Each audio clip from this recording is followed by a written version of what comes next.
అనేటువంటి ఒక అరెగెన్స్ అనేటువంటిది మొత్తం వ్యవహారంలో అటు ముఖ్యమంత్రి చంద్రబాబు నాయుడు నుంచి అదేవిధంగా ఎవరైతే టీటీడీ చైర్మన్ ఉందో బిఆర్ నాయుడు జిల్లా ఎస్పీ ప్రతి ఒక్కరి తప్పు చాలా స్పష్టంగా కనిపిస్తుంది.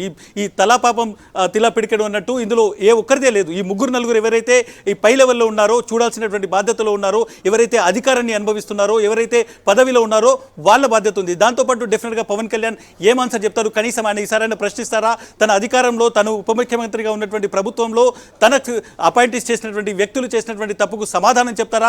లేదంటే ఇప్పుడు కూడా అక్కడికి వెళ్ళి ఈ నెపాన్ని ఈ పాపాన్ని వేరే వాళ్ళ మీద నెట్టేసేటువంటి ప్రయత్నం చేస్తారా అనేటువంటి చూడాలి. బట్ డెఫినెట్గా ఆయన వెళ్ళిన తర్వాత ఏం మాట్లాడతారు అనేటువంటిది కూడా మనం విన్న తర్వాత కామెంట్ చేయొచ్చు. బట్ డెఫినెట్గా ఒక్క విషయం చాలా క్లియర్గా చెప్పాలి. తిరుమల ప్రతిష్టను దెబ్బతీసేటువంటి ఒక కుట్ర జరుగుతుంది. కొద్ది రోజుల నుంచి గతంలో లేనిపోని ఒక వివాదాన్ని సృష్టించారు. ఈరోజు ఇంత దారుణంగా జరిగినా కనీసం దానికి బాధ్యులపైన ఇప్పటి వరకు ఒక చర్య తీసుకోలేదు. కనీసం ఎవరు బాధ్యులని చెప్పడానికి, బాధ్యత తీసుకోవడానికి సిద్ధంగా లేరు అనేటువంటిది అర్థమవుతుంది.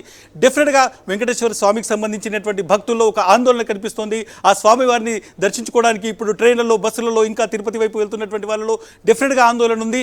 ఇప్పటికైనా ప్రభుత్వంలో ఉన్నటువంటి ముఖ్యమంత్రి వచ్చేసి ఎవరికి ఏం కాదు, మేము బాధ్యత తీసుకుంటాం, మీరందరూ ప్రశాంతంగా రండి అని కనీసం ఒక ప్రకటన చేయడానికి కూడా ఇక్కడ ఎవరు ముందుకు రావట్లేదు. టీటీడీ చైర్మన్ ఏదో తప్పు జరుగుతుందని ముందు నుంచి అనిపిస్తోంది. పోలీసులకు నేను చెప్తూనే ఉన్నాను, ఏం చేయగలుగుతాము, తప్పు జరిగిపోయింది అని ఏదో నసుగుడు మాటలు మాట్లాడుతున్నారు తప్ప దీని మీద ఇప్పటి వరకు స్ట్రాంగ్గా దీని మీద మేము బాధ్యులు చర్యలు తీసుకుంటాం, మీరు ఎవరు భయపడద్దు, స్ట్రాంగ్గా ఇక్కడ రండి, నమ్మకంతో రండి అనేటువంటి ఒక స్ట్రాంగ్ స్టేట్మెంట్ కూడా చేయలేకపోతున్నారు. సో డెఫినెట్గా ప్రాబ్లం కనిపించేదానికంటే చాలా పెద్దగా ఉంది.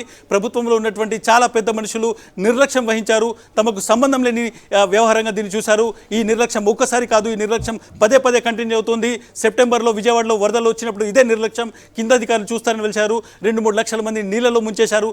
ఈరోజు స్టాంపేడ్లో 7 చనిపోయారు. దానికి కూడా ఇదే నిర్లక్ష్యం, కేవలం నిర్లక్ష్యం. తమ ప్రయారిటీస్ వేరు, ప్రభుత్వంలో తాము చూసుకోవాల్సినవి వేరు, ప్రజలకు సంబంధించినటువంటి ఇష్యూస్ మీద కాన్సన్ట్రేట్ చేయలేకపోవడము, బాధ్యత తీసుకోవాల్సినటువంటి బాధ్యతలు తీసుకోకపోవడం వల్లే ఇదంతా జరుగుతుందని చాలా స్పష్టంగా అర్థమవుతుంది. హరి.